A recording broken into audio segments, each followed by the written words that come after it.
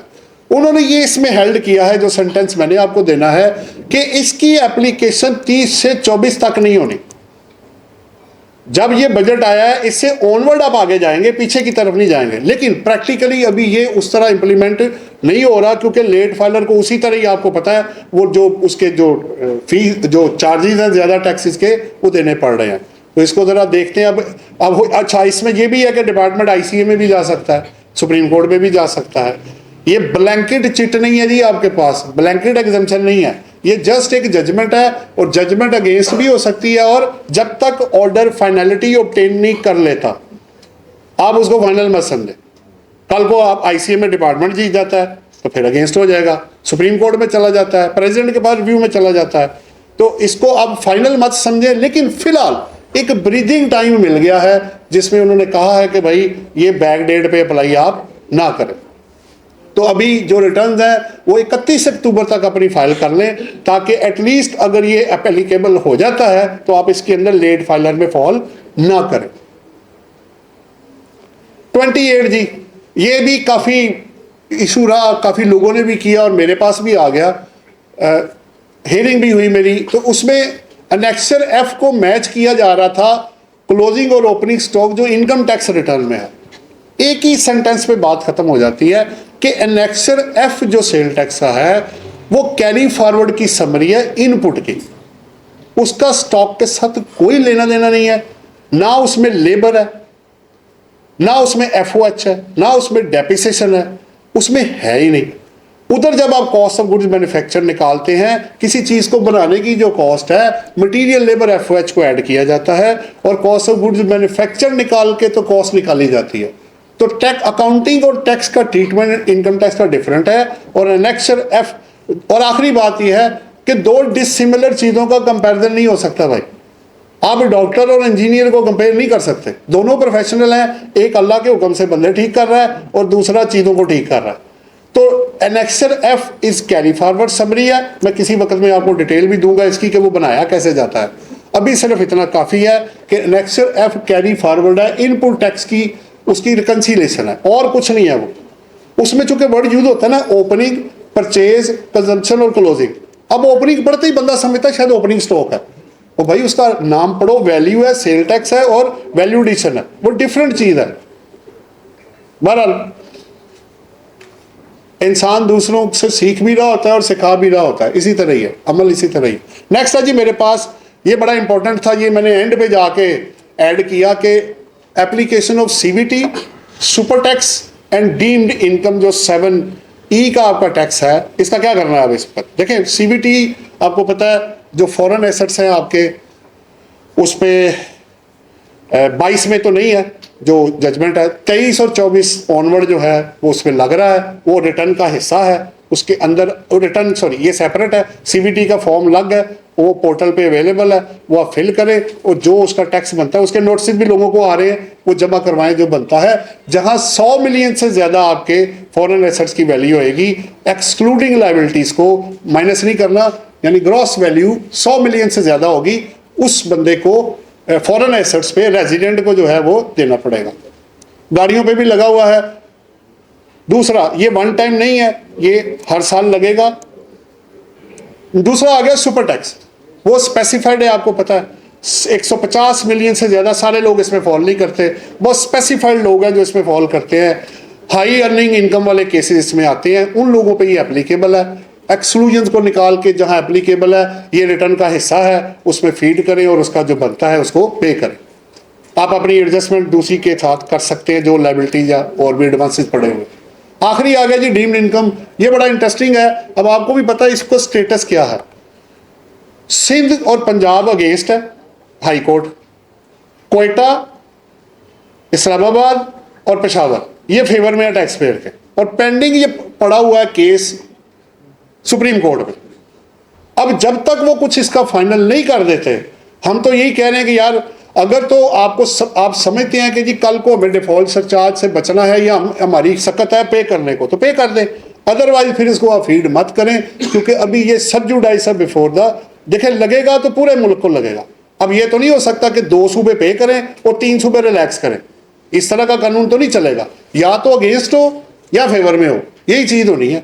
बाकी वो supreme court बेहतर जानते हैं उन्होंने क्या फैसला करना है। ये लास्ट है जी, but not the least limitation. ये मैंने 4 चीजें इसके अंदर अपने पास से बनाई कि वैसे तो आपको पता है कि लिमिटेशन पहली है purchase of immovable and movable asset, section 75 है। इमूवेबल 50 लाख से ज्यादा और मूवेबल 10 लाख से ज्यादा। इसको डिक्लेयर करते वक्त बिजनेस में भी और वेल्थ में भी इसको चेक कर लें। उसकी वजह पता क्या है, क्योंकि जब आपने कल इसको बेचना है तो ना आपको डेप्रिसिएशन के लिए कॉस्ट मिलेगी और ना ही कैपिटल गेन पर्पज के लिए इसने माइनस होना है, अगर आपने पेमेंट थ्रू क्रॉस चेक ना की हुई तो।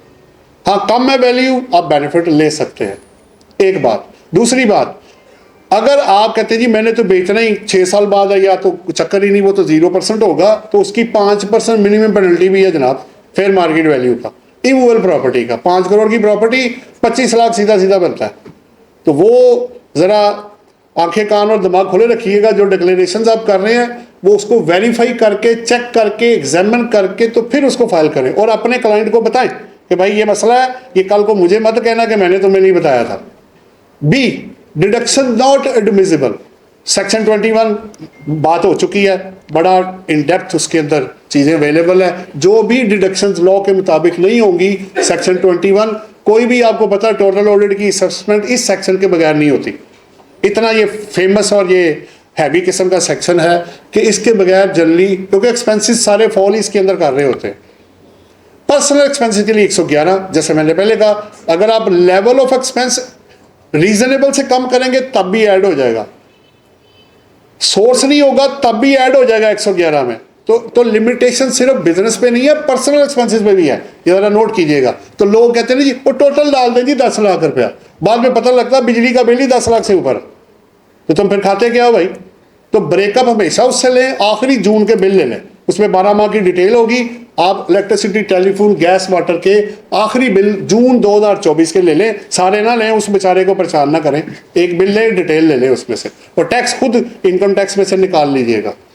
आखिरी है जी लोन, एडवांस, गिफ्ट और शेयर डिपॉजिट मनी, 39(3) है। अक्सर लोग जो है ना, with due respect all the ladies और बंदे जिनको नहीं पता होता, कमेटियां भी अंदर डाल रहे हैं, उसके पैसे भी डाल दिए, इसके भी डाल दिए। मैंने कहा भाई ये 50 नाम अंदर आ गए हैं, ये कौन है? ये जी मेरे रिलेटिव्स हैं, उन्होंने मुझे कहा क्रॉस चेक ले लो या कैश ले लो, तो मेरा पैसा तुम ना आगे उसको दे देना, तो मेरे अकाउंट में ये 4 करोड़ इस तरह घूम रहा है। मैंने कहा भाई टैक्स ऑफिस तो कह रहा है कि इनकम है तुम्हारी, ये कैसे बात हुई? पैसा तो उसका था। तो मैं कहा फिर उसका भी नाम दो, तो रिश्तेदारी से भी जाओगे पीछे से। उसने कहना मैंने पैसे दिया था आगे देने के लिए, तुमने मुझे टैक्स ऑफिस में फंसा दिया उधर। तो भाई बैंक में ट्रांजैक्शंस चाहे जो भी हैं वो आप तरीके से करें। और कमेटी, आपको पता है कमेटी जब तक क्रॉस चेक ना हो, हमारे मुताबिक प्रैक्टिस पूरा पाकिस्तान की कैश है, जब तक वो इस सेक्शन की कंप्लायंस नहीं करेगी। आपकी पहली कमेटी निकल आई 10 लाख रुपए की, आपने कोई चीज़ बना ली, तो पैसा तो आपके पास है कोई नहीं, तो पैसा कहाँ से आया? आपने कहना जी कमेटी, उसने कहना जी क्रॉस चेक आया नहीं, तो क्रॉस कोई देता कोई नहीं। तो इसलिए कोशिश करें कि ट्रांजैक्शंस को वेरीफाई करके, चेक करके, मकसद चीट करना नहीं है, मकसद ये है कि जो हुआ है वही प्रेजेंट करना है बंदे ने। हाँ भाई बंदा अपनी चीज़ों में ना फंस जाए, तो बजाय इफ एंड बट लगाने के परहेज कर लें, आपको इलाज नहीं कराना पड़ेगा। बाकी आप कोई आपका सवाल होगा तो वो मैं आपके कोशिश कर या जैसे आप बेहतर समझते हैं।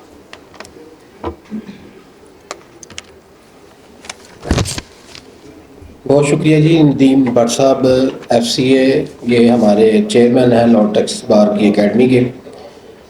बिल्कुल भट्ट साहब ने तो प्रैक्टिकल प्रॉब्लम्स पे मैक्सिमम जो है मेरा ख्याल है बात कर दी है। जो उसमें इश्यूज़ हैं, जो प्रॉब्लम्स हमें फेस करनी पड़ रही हैं, इसमें कुछ टैक्स रिटर्न के फॉर्म में भी प्रॉब्लम है। जैसे अंडर सेक्शन 148 में कमर्शियल इंपोर्टर का 2% का उसमें टैब ही नहीं है कि हम कहाँ पे एंट्री डालें। कोई बंदा कमर्शियल इंपोर्ट कर रहा है तो 2% का उसके रेट ही नहीं आ रहा। उसके बाद मिनिमम टैक्स की कैलकुलेशन में कोई मिस्टेक्स हैं, वो लाइबिलिटी निकाल देता है। जब भी हम उसमें कैलकुलेट करते हैं तो वो मैक्सिमम जो है ना वो लाइबिलिटी उसमें निकल आती है। तो इस तरह की प्रॉब्लम्स तो बिल्कुल भट्ट साहब आपने बताया मौजूद है। सहर अंसारी साहब बैठी हैं, मैं इनको वेलकम करता हूँ। हाफिज़ मोहम्मद जाहिद साहब हैं, राना आसिफ साहब हैं, हमजा चोई साहब बैठे हैं, CM हनीफ सलीमी साहब, सर मैं आपको वेलकम करता हूँ। इसके बाद एक शॉर्ट सी हमने रिक्वेस्ट करके चीफ साहब को बुलाया और साथ अली शाहिद अकबर साहब को।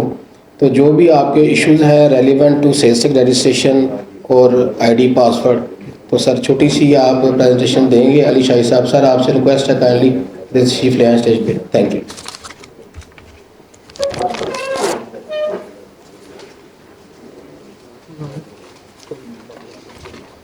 अस्सलाम वालेकुम।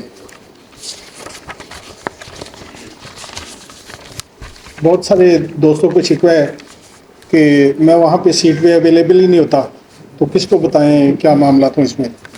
तो वहाँ ना बैठने की एक जो मेजर रीज़न ये है कि वहाँ पे आप दोस्तों की कोशिश होती है कि वहाँ से पूछा जाए जाके कि ये क्यों रिजेक्ट हो गया है हमारा केस, जो इसमें आप चेक करके हमें बताएं क्या वजह है। तो जब मैं इस तरह के केसेस 1 to 1 आपके वहाँ पे स्क्रूटनी करूँगा, आपको इंटीमेशन फीडबैक दूंगा, तो मैं काम नहीं कर सकता। और मेरा 1 यूज़र है जिसको मैंने अपडेट करना है और कुछ टाइम देना है, तो इस वजह से मैं किसी दूसरी जगह बैठ के तो उसको कोशिश करता हूँ कि आपका मैक्सिमम काम कर सकूँ। उसमें एक चीज़ ये है कि 2 चीज़ें उसमें जो मुझे अवेलेबल की गई हैं कि या मैंने केस एक्सेप्ट करना है या रिजेक्ट करना है। ये ऑब्जेक्शन वाली इख्तरा जो है ये मैंने कुछ एक स्लिप की सूरत में बना के, तो वो आपको काफ़ी लोग फैमिलियर हो गए हैं अब इससे। एक उसके ऊपर लिखे हैं जितने हमारी रिक्वायर्ड हैं लॉ के अंदर, रूल 5 में जो लिखी हुई चीज़ें हैं, उसको मैंने उर्दू में अपने तौर पे करके तो ये बनाई है एक स्लिप के। ये डॉक्यूमेंट्स उसके अंदर अटैचमेंट्स के अंदर नहीं लगे, उसके ऊपर एक रेड दायरा लगा देते हैं और अटैचमेंट्स में लिख के लगाते हैं कि reasons of rejection and instructions.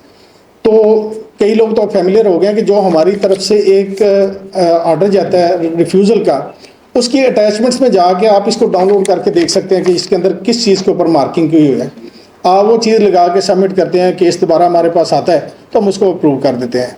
लेकिन कई दोस्तों को अभी तक इस चीज़ का अंदाज़ा नहीं है कि जी ये किस जगह पे आपने लगाए वो इसके ऊपर। तो ये सारी रीज़न होती है वहाँ पे ना अवेलेबल होने की। चीज़ें बहुत मुख्तसर हैं, अगर आप उसको देखें 4 या 5 चीज़ें हैं जो रजिस्ट्रेशन के अंदर लगनी है। तो इसको मैं आपके सामने गोशेदार कर देता हूँ कि जब भी केस सबमिट करें अगर ये चीज़ें उसके अंदर होती तो रिफ्यूज़ल का सवाल ही पैदा नहीं होता। लॉ के अंदर तो लिखा है जी bank account maintenance certificate in the law in the name of business, और उसके साथ मैंने एक अलग से लिखा था कि जी बैंक अकाउंट मेंटेनेंस, उसकी जो बैंक स्टेटमेंट दें, इसके ऊपर काफ़ी रिजर्वेशन थी। तो उसकी रीज़न ये है मांगने की कि जो हमारी बैलेंस शीट आई है उसके अंदर आपने देना है कि जी कितने उसके एसेट्स हैं, उसकी लाइबिलिटीज़ कितनी हैं। तो उसके अंदर एक कॉलम है कि जी आपका बैंक का जो बैलेंस है क्या है। तो अगर हम simple bank account maintenance certificate देते हैं तो उसके अंदर वो बैलेंस अवेलेबल नहीं होता। चाहे आप नया एक अकाउंट जो शुरू कर रहे हैं तो उसके अंदर आपका कुछ ना कुछ पैसा उसके अंदर होगा जिससे पता चलता है कि जी आपका एक्चुअल कैपिटल आपके पास रनिंग क्या था जब आपने स्टार्ट किया है। वो जो बाकी चीज़ें हैं जिसके अंदर डेबिटर्स है या क्रेडिटर्स का है वो मामला, उसके ऊपर हम ना तो कभी उसको चेक किया है ना उसके ऊपर कोई ऑब्जेक्शन रेज किया है। लेकिन आपका वो एक इनिशियल जो आपके बैंक के अंदर बैलेंस है वो लाजमी है, चाहे वो थोड़ा है या ज़्यादा है, वो आपने साथ देना है। उसकी सूरत ये थी कि जब आप bank account maintenance certificate bank से एक्वायर करते हैं तो उनको कहें कि जिसके अंदर ही वो बैलेंस भी लिखते हैं। ये आसान तरीका है। नया अकाउंट बना है उसके अंदर जितने भी आपके 2,000 हैं 10,000 हैं जितना भी है वो उसके अंदर मेंशन कर देते हैं। उसके बाद आते हैं जी जो लॉ के अंदर लिखा हुआ है कि जी एक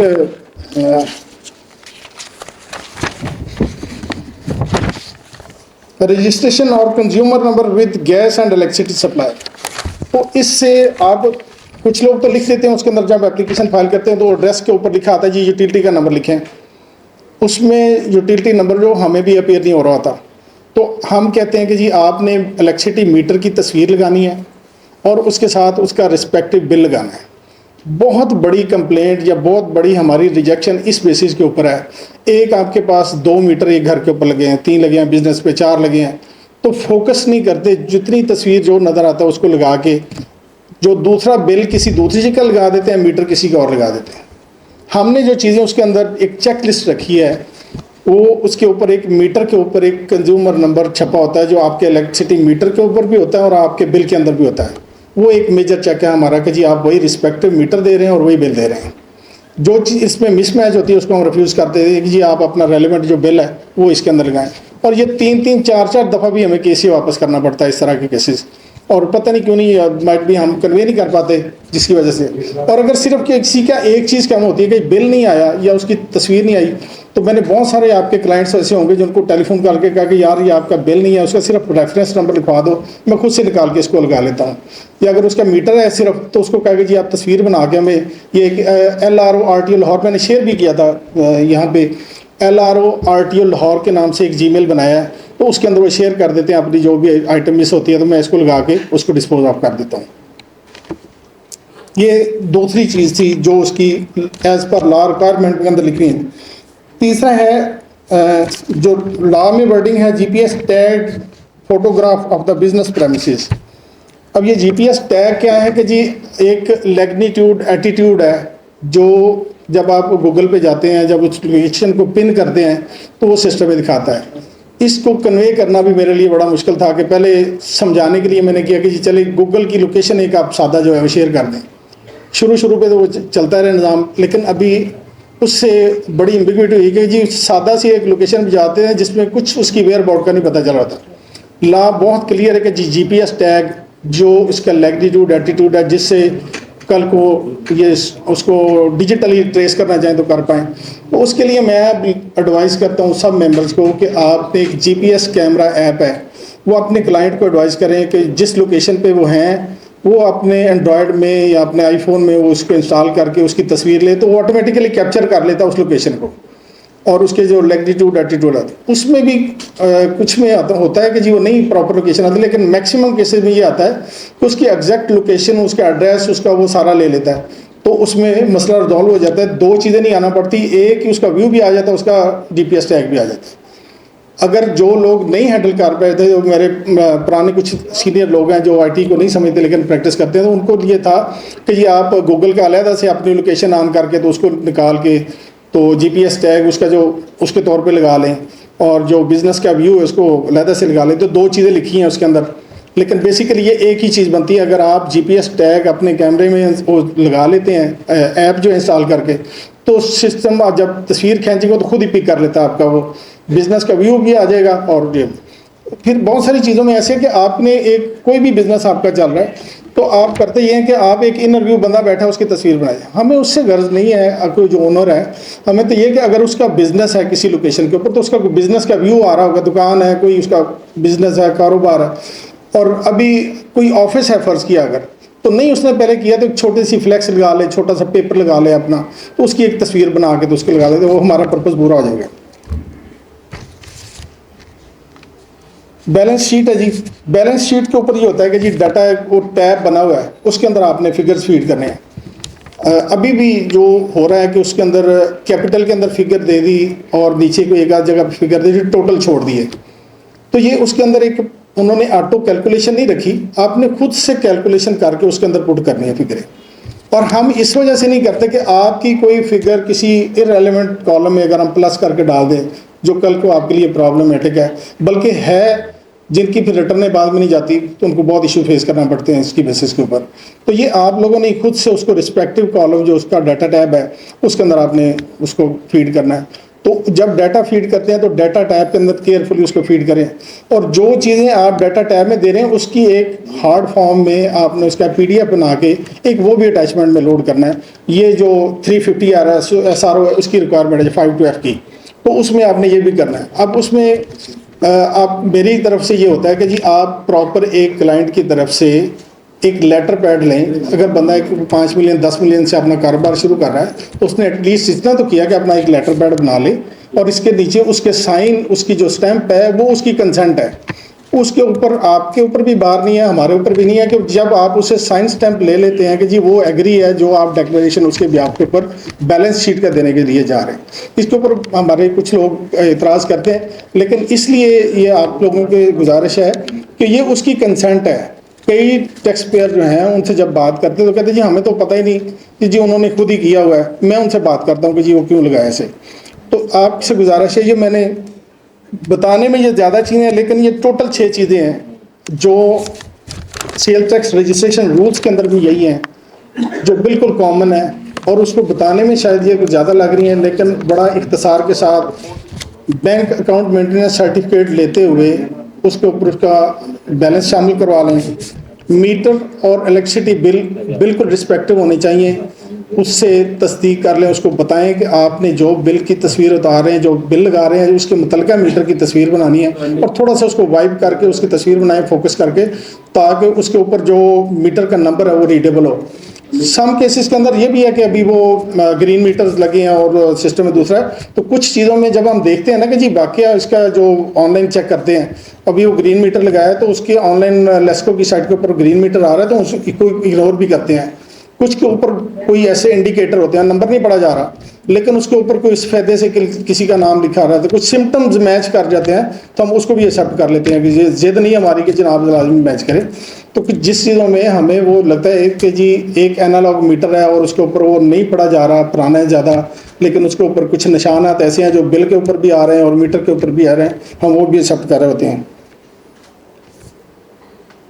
बाकी ये जो GPS टैग का बड़ा क्लियर है, इसके बावजूद जब आप खुद से उसको लोड करने लगते हैं तो उसको देख लें कि जो उसके मीटर के ऊपर एक एरिया आ रहा होता है, बिजली के बिल के ऊपर आ रहा होता है, जो वो GPS टैग दे रहा है उसके मुतलका एरिया उसी का वही वाला है। सम केसेस में है कि कई भी राइवेंट रेड की चीज़ें हैं, कुछ मुल्तान की हैं, फिर वो बहस मुबाहिसा वहाँ पे आके होता है, बदमज़गी होती है। तो ये वजह सारी थी जो मैं गोशतदार की हैं, कुछ चीज़ें इतनी मुश्किल नहीं हैं। और फ़ोन नंबर मेरा जो है उस पर होता हूँ और समटाइम नहीं भी होता अगर मसरूफियत की वजह से, तो मैं लेट आवर्स तक बैठ के आपको कोशिश करता हूँ कि कुछ ना कुछ रिस्पॉन्ड कर पाऊँ।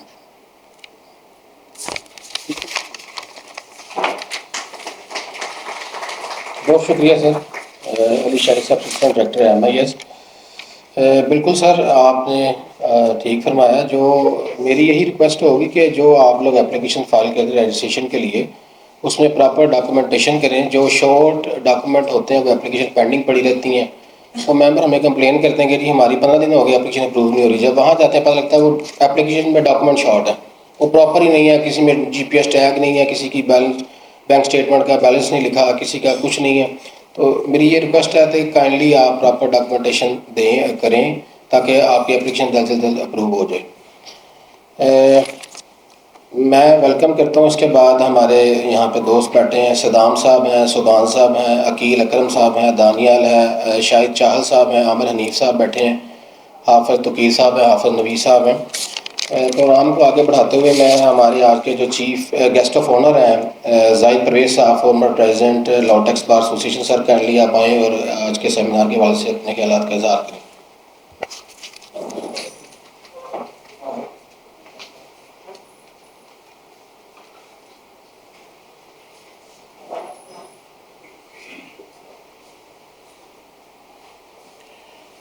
जनाब सर, जनाब chief guest, chief commissioner RTO और लॉ टैक्स बार के दूसरे अहदेदारान, आज का ये टॉपिक बड़ा अहम था कि अभी अभी हम जिस प्रोसेस से गुजर रहे हैं वो रिटर्न्स की सबमिशन का प्रोसेस है और उसमें बहुत सारी डिफ़िकल्टीज़ हमें फेस करनी पड़ती है। और इसी तरह बाकी बहुत सारे जो अभी रजिस्ट्रेशन के हवाले से जो बात हुई है, तो ये डेफिनेटली कुछ डिफ़िकल्टीज़ है और ये डिफ़िकल्टीज़ इसलिए भी हमें फेस करनी पड़ती है। उसमें एक वजह तो मैं समझता हूँ कि जो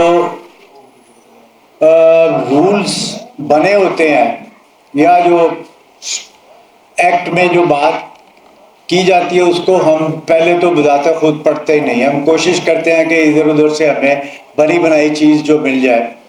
तो मैं समझता हूँ कि ये चीज़ें पहले हमें खुद भी ज़रा गौर करनी चाहिए कि भी एक चीज़ लॉ आया और फिर आपको पता ही है कि टैक्स के हवाले से हर रोज़ कोई ना कोई नया ऑर्डिनेंस आ जाता है, एसआरओ आ जाता है, तो हमें उस पर नज़र रखनी चाहिए। और मैं समझता हूँ कि जो टैक्स प्रैक्टिस करने वाले लोग हैं उनके लिए ये बहुत अहम है कि ये जो डेली जो हमारा जो इन्होंने दिया हुआ है अवेलेबल है आईआरएस के ऊपर भी कि एसआरओ, उनको स्टडी ज़रूर करना चाहिए।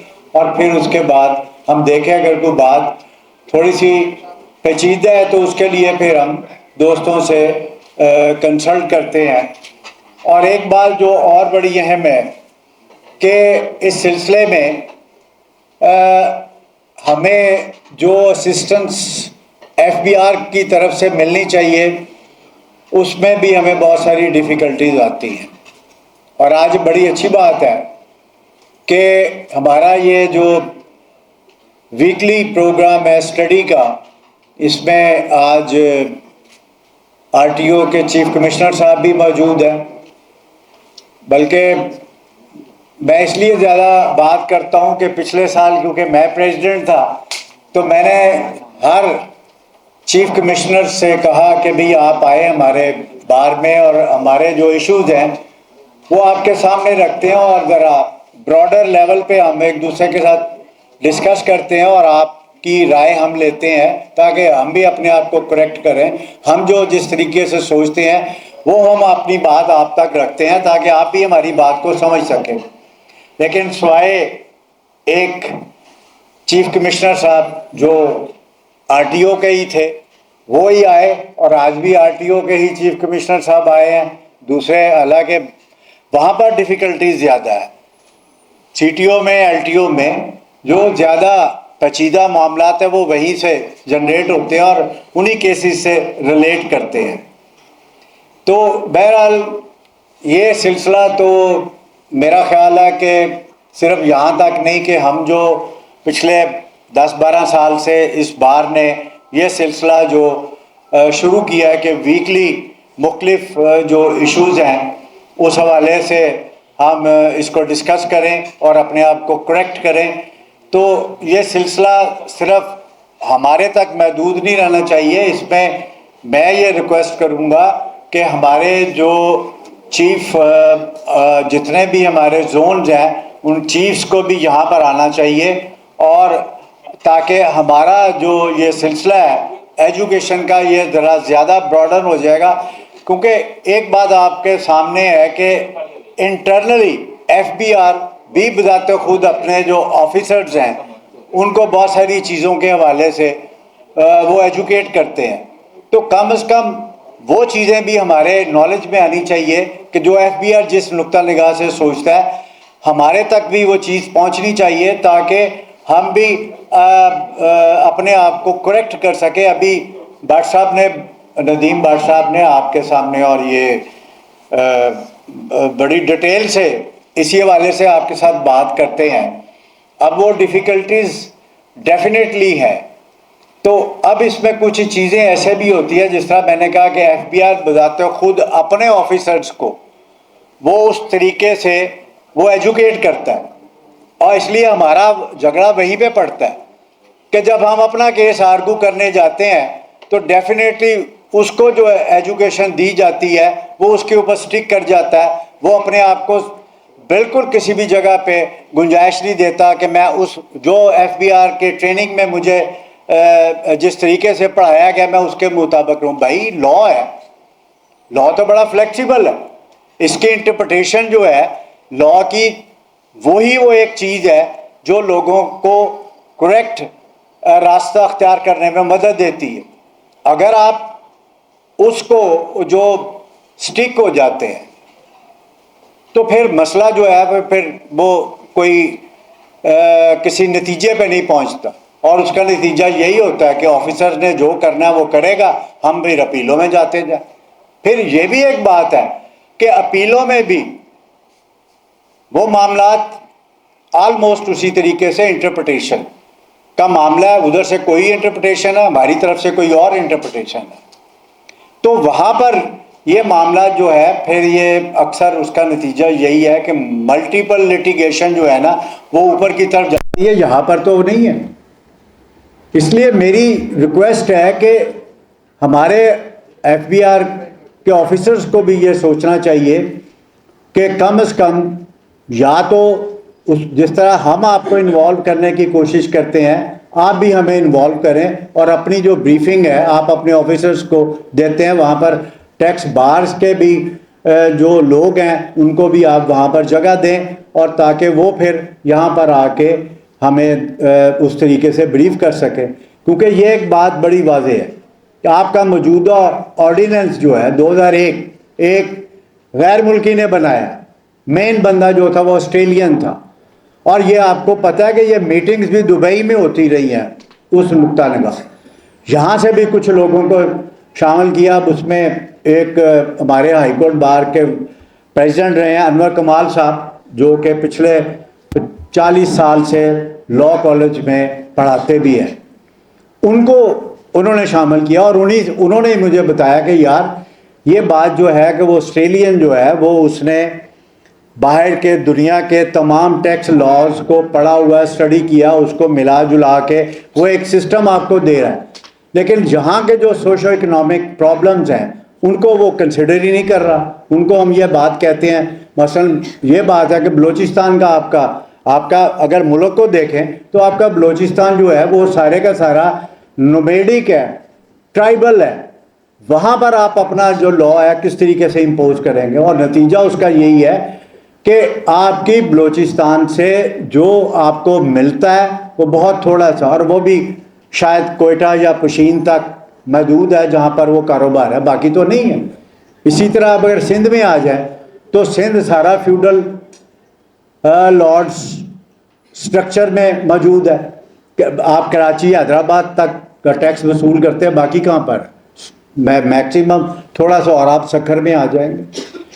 इसी तरीके से पंजाब की का आपका जो सराइकी वसेब है वहाँ पर आप कितना आपको टैक्स मिलता है। इसी तरह फिर आप KPK में चले जाएं, मुझे ये बताएं KPK की जो खबरें हमारे तक आती हैं कि वहाँ पर कहाँ से कितना और कितना आ रहा है। ये सोशो इकोनॉमिक कंडीशंस है ना। आप लॉज बने बनाए लॉज जो हम पर इम्पोज कर रहे हैं। अभी ये रिसेंटली जो वाकया है एफिडेविट वाला जो है, अब मुझे ये बताएं कि एफिडेविट का जो आप कंसेप्ट कहाँ से आप लेके आए कि आपने इस मुल्क की इकोनॉमी की कंडीशंस को सामने रखा है, आपने यहाँ का जो सोशो इकोनॉमिक स्ट्रक्चर है उसको आपने सामने रखा है। कतन आप बिल्कुल नहीं गौर करते हैं, आप बनी बनाई चीज़ें हमारे ऊपर इम्पोज करते हैं। तो उसका नतीजा क्या निकलेगा? उसका नतीजा अगर ये निकलेगा कि भाई कल कला बजाय से कि जो एक कोऑपरेटिव एटीट्यूड है लाहौर टैक्स बार का कि वो अपने ऑफिसर्स के साथ, अब एफबीआर के साथ एक बड़ा फ्रेंडली एटमॉस्फेयर रखते हैं। हमने पिछले साल भी यही किया, तमाम के साथ मीटिंग्स की, जो इश्यूज थे वो उनके सामने रखे। कुछ इश्यूज उन्होंने टेकअप किए और बहुत सारे इश्यूज टेकअप ही नहीं किए। मसलन मैं ये कहता हूँ कि एग्जाम्पशन सर्टिफिकेट छोटा सा इशू है, अवेलेबल है मुझे लॉ में, लेकिन वहाँ पर हमारे साथ क्या हो रहा है, किस तरीके से हमें घसीटा जाता है। भाई ये प्रैक्टिकल सोशो इकोनॉमिक कंडीशंस के हवाले से इश्यूज हैं, इनको भी टेकअप किया जाए। क्यों नहीं आप टेकअप करते? लिहाजा मैं ये समझता हूँ कि बजाय इससे कि हम कन्फ्रंटेशन की तरफ जाएं, बेहतर यही है कि एक जो कोऑपरेशन जो है बिटवीन बेंच एंड बार वो अगर ज़्यादा कंसिस्टेंट हो जाए तो मैं समझता हूँ कि बहुत सारी इश्यूज जो है हम उनको रिजॉल्व कर सकते हैं। लेकिन ये डिपेंड करता है कि हमारे जो एफबीआर के ऑफिसर्स हैं अगर वो अपने आप को ब्यूरोक्रेट ना समझें तो मेरा ख्याल है कि ज़्यादा बेहतर तरीके से हम उनके साथ कोऑपरेट कर सकते हैं। और बाहर की जो कोऑपरेशन होती है वो मैं समझता हूँ कि टैक्सेस जो बढ़ाने में जो रीजनल हमारी जितने भी डिस्ट्रिक्ट बार्स हैं टैक्स की, वो ज़्यादा रोल प्ले कर सकते हैं, लेकिन उसमें आपको ये कम से कम उनके साथ कोऑपरेशन करनी पड़ेगी। और बहुत सारी चीज़ें ऐसी हैं कि जो नहीं रूनुमा होगी, बल्कि उसमें ये होगा कि डिफ़िकल्टीज़ ख़त्म होंगी। अब ये बात अभी रजिस्ट्रेशन के हवाले से की है। जब वो पहला सिस्टम था तो मैं आपको एक बात बताऊं कि मुझे एक सेल्स टैक्स की रजिस्ट्रेशन के लिए 3 साल लगे और 3 साल बाद भी वो रिजेक्ट हो गए। In spite of this fact तमाम डॉक्यूमेंट्स दिए हुए थे। और फिर उसमें एक छोटा सा वाकया भी हो गया कि जब उन्होंने मुझे रिजेक्शन का ऑर्डर दिया तो उन्होंने इतनी बड़ी गलती की कि उसमें कमिश्नर साहब भी, एडिशनल कमिश्नर साहब भी, ऑडिटर साहब भी और DCIR साहब, वो चारों के चारों इस जद में थे कि मैं उनके खिलाफ जो भी कंप्लेंट उनके उस ऑर्डर्स की बुनियाद पर करता वो चारों उसकी जद में आ सकते थे। लेकिन मैंने इसलिए फर्दर कार्रवाई नहीं की, मैंने सिर्फ उसको बता दिया एडिशनल साहब को कि ये आपने गलती किया, मुझे बता दें। फिर उन्होंने अपना ऑडिटर भेजा, उसके साथ मेरी बार के बहुत सारे सीनियर भी आए कि यार ये मामला इस तरह। तो मैंने भी सोचा, मैंने फर्दर कोई कार्रवाई नहीं की, इसलिए कि मैं नहीं चाहता कि जिस जगह पे मैंने रोज़ पेश होना है मैं उनके साथ कन्फ्रंटेशन के साथ ना जाऊं, बल्कि फ्रेंडली एटमॉस्फेयर के साथ जाऊं। और जितना ये फ्रेंडली एटमॉस्फेयर हमारा होगा तो मैं समझता हूँ उतना ज़्यादा बेहतर FBR को भी फ़ायदा होगा, उतना ज़्यादा टैक्स भी हम इनको कलेक्ट करवा के देंगे। लेकिन वक्त जो है वो आने वाला वक्त बड़ा खौफनाक है। अगर आने वाले वक्त में जहाँ पर इकॉनमी की हमारी कंडीशंस जो है वो दिन ब दिन नीचे की तरफ जा रही है और FBR हमारे ऊपर ज़्यादा से ज़्यादा इम्पोज कर रहा है ऐसे इकदाम जो मैं समझता हूँ कि वो हमारे लिए काबिल कबूल नहीं। अगर ये सिलसिला इसी तरह चलता रहा तो मैं ये समझता हूँ कि आने वाले वक्त में ये सिलसिला और तरफ चला जाएगा और मामला जो है वो और तरफ जाएंगे। और ये इसमें भी ये बात है कि आपका जो टैक्स रेवेन्यू का जो टारगेट होता है जो हर साल बढ़ता है, उसके ऊपर भी बहुत सारे मामलात आएंगे। और फिर आप ऑफिसर्स हैं, आपको तो सिर्फ एक ही काम दिया जाता है कि आपने इतना टारगेट देना है, तो वो टारगेट सिर्फ और सिर्फ हर शहर के जो FBR के ऑफिसर्स हैं उनका जितना बेहतर एटीट्यूड, जितना फ्रेंडली एटीट्यूड डिस्ट्रिक्ट बार्स की तरफ होगा उतना ज़्यादा रेवेन्यू इकट्ठा होगा, वरना हालात और तरफ जा सकते हैं। बहुत बहुत शुक्रिया। सर जाहिर परवेज़ साहब, farmer vice president law tax bar. अब बिला तखीर प्रोग्राम को आगे बढ़ाते हुए मैं रिक्वेस्ट करूंगा हमारे चीफ गेस्ट से, chief commissioner Indian revenue RTO sir M.H. Shuja Khan साहब से। सर काइंडली आप स्टेज पे आए और आज के सेमिनार के हवाले से अपना इज़हार ख्याल करें।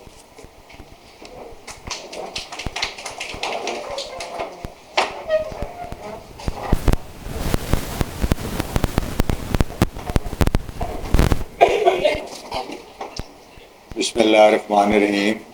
बहुत शुक्रिया जी पहले तो मुझे मदऊ करने का। कल तशरीफ़ लाई टैक्स बार इंतहाई मोहतरम है हमारी टैक्स बार, मेरा बड़ा पुराना ताल्लुक़ है बहुत सारे मेजॉरिटी ऑफ मेंबर्स से, and all of you are in fact very very respectable and very honourable for person like me and for this RTO।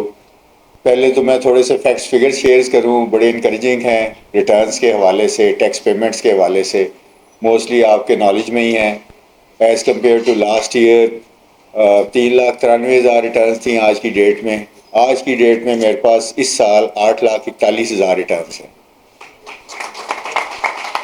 और पिछले साल 31 अक्टूबर का प्लस सारा अगर मैं रेवेन्यू मिलाऊं 1.9 बिलियन मुझे आया सितंबर 23 में, और अक्टूबर 23 में मुझे आया 3.6 बिलियन।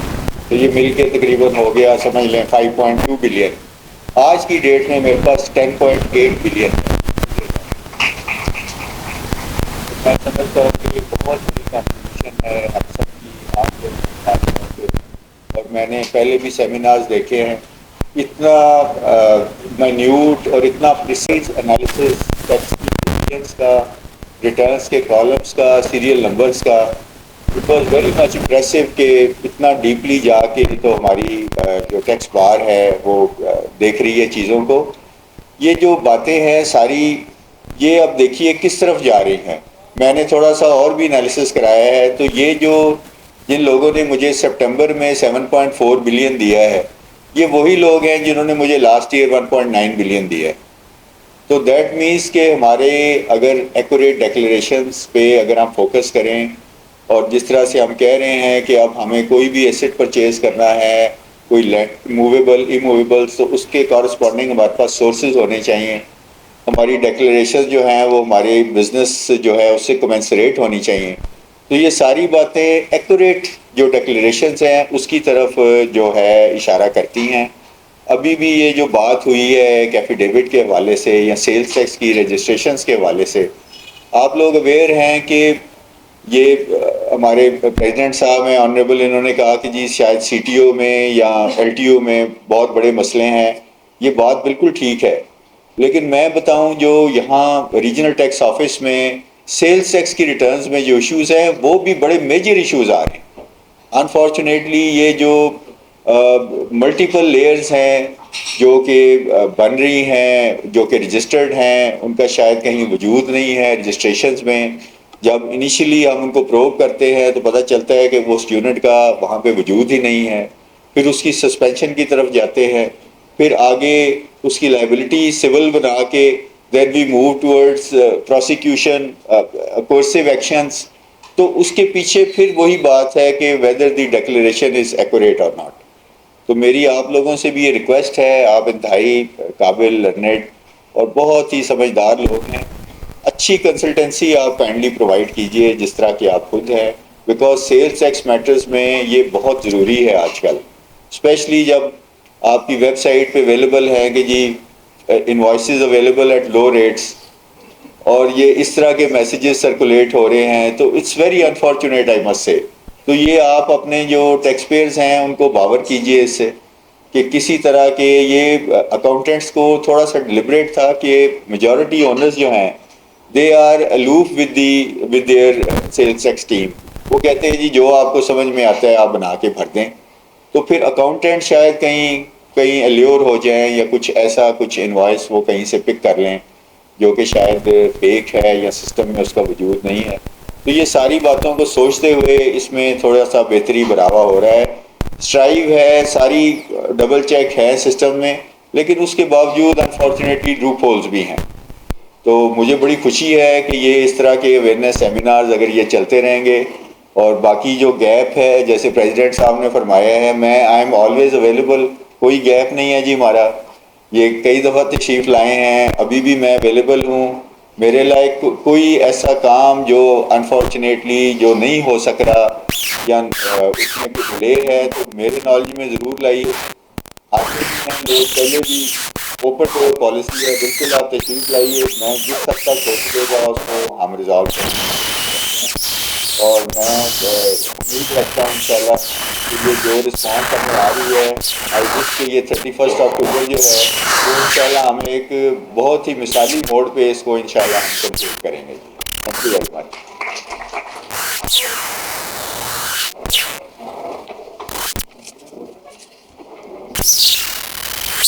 बहुत शुक्रिया sir, thank you very much. वैसे तो आपसे मीटिंग भी गल हुई है इस हवाले से।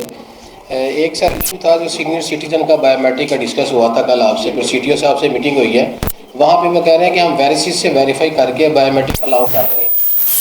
वो आप ज़रा देख लें, अली शाही साहब से मेरी रिक्वेस्ट है कि उनसे ज़रा अगर लाइजन कर लें कि क्योंकि इधर हमारे आरटीओ में सीनियर सिटीजन की बायोमेट्रिक नहीं होती है।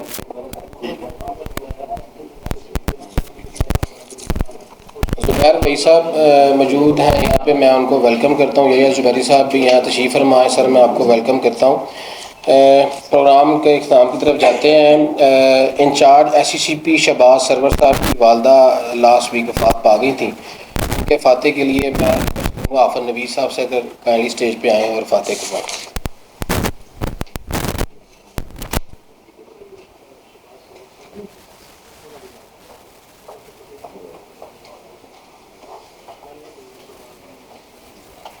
बहुत शुक्रिया जी साहब।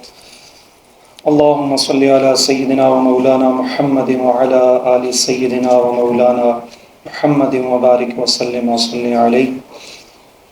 अल्लाहुम्मा रब्बना ज़लमना अनफुसना व इन लम तग़फिर लना व तरहमना लनकूनन्ना मिनल खासिरीन। अल्लाहुम्मा इग़फिर लिहय्यिना व मय्यितिना व शाहिदिना व गाइबिना व सगीरिना व कबीरिना व ज़करिना व उन्साना। अल्लाहुम्मा मन अह्यैतहु मिन्ना फ़अह्यिही अलल इस्लाम व मन तवफ़्फ़ैतहु मिन्ना फ़तवफ़्फ़हु अलल ईमान। अल्लाहुम्मा रब्बना अत्मिम लना नूरना वग़फ़िर लना इन्नका अला कुल्लि शैइन क़दीर। अल्लाहुम्मा रब्बना आतिना फ़िद दुनिया हसना व फ़िल आखिरति हसना व क़िना अज़ाबन नार। अल्लाहुम्मा अहसिन आक़िबतना फ़िल उमूरि कुल्लिहा व अजिरना मिन ख़िज़्यि दुनिया व अज़ाबिल आखिरह। या इलाहुल आलमीन, या इलाहुल आलमीन। ए मेरे परवरदिगार आलम, जितने भी अहबाब हम यहाँ हाज़िर हैं, मेरे परवरदिगार मर्द व ख़वातीन, या अल्लाह पाक अज़्ज़ व जल हम सब की दुआओं को अपनी बारगाह में कबूल व मंजूर फरमा। इलाहुल आलमीन, जितने भी अहबाब यहाँ हाज़िर हैं, सब के माल जान इज़्ज़त आबरू में बरकतें और हिफाजत अता फरमा। या इलाहुल आलमीन, हम सब के जितने लवाहिकीन, जितने अज़ीज़ व अक़ारिब दोस्त अहबाब में से इस बार के सीनियर्स में से शहबाज भाई के वालदा साहबा के हवाले से ज़िक्र हुआ, अल्लाह करीम जितने भी अहबाब यहाँ मौजूद हैं, उनके लवाहिकीन जितने भी इस दुनिया से चले गए हैं, सब की कामिल मग़फ़िरत और बख्शिश फरमा। या इलाहुल आलमीन, हम सब की राह हिदायत की तरफ रहनुमाई फरमा। या इलाहुल आलमीन, नबी अलैहिस्सलातु वस्सलाम ने अपने लिए जो खैरें मांगी हैं वो खैरें हमें भी अता फरमा, और जिन शुरूर से आपने अपने लिए पनाह मांगी है अल्लाह करीम उन शुरूर से हम सब की भी हिफाजत फरमा। या इलाहुल आलमीन, हमारी, हमारे वालिदैन की, हमारे अहले खाना की और जितने भी अज़ीज़ व अक़ारिब हैं, या अल्लाह करीम सब की खैर और बरकतें अता फरमा। या इलाहुल आलमीन, हम सब को दौरे हाजिर के फितनों से महफूज फरमा। या इलाहुल आलमीन, हमारे एक दोस्त हैं फजल साहब फिरदौसी साहब, है मेरे परवरदिगार वो आज वफ़ात पा गए हैं। जितने भी दोस्त अहबाब सीनियर्स बुज़ुर्ग और ख़िदमत गुज़ार जिन्होंने इस बार के लिए, इस फ्रेटर्निटी के लिए काविशें की और वो हमारे साथ जुड़े रहे, है मेरे परवरदिगार जो इस दुनिया से चले गए हैं, सब की कामिल मग़फ़िरत और बख्शिश फरमा। या इलाहुल आलमीन, सब की क़ब्र व हशर की मनाज़िल को आसान फरमा। या अल्लाह करीम, आने वाले तमाम मनाज़िल में आसानी अता फरमा। इलाहुल आलमीन, हम सब की भी राह हिदायत की तरफ रहनुमाई फरमा, और इलाहुल आलमीन, हम सब की तमाम नेक दिली जायज़ हाजात को पूरा फरमा। या इलाही, जिस किसी ने भी दुआ के वास्ते या रब कहा, कर दे पूरी आरज़ू हर बेकस व मजबूर की।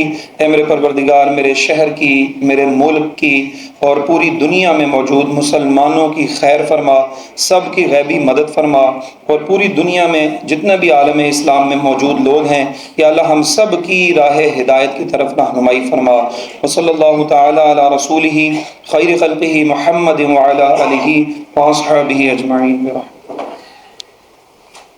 जज़ाकल्लाह आप साहब, बहुत शुक्रिया। मेरे भाई अनवर इस्माइल म्यो साहब बैठे हैं, असिस्टेंट अटॉर्नी जनरल। सर आपको मैं वेलकम करता हूँ। अब प्रोग्राम बिल्कुल ताख़ीर पे है सर। मैं तमाम स्टेज पे बैठे काबरीन से रिक्वेस्ट है कि सर काइंडली आगे तशरीफ़ ले आएँ ताकि गेस्ट को हम सुवीनियर पेश कर सकें।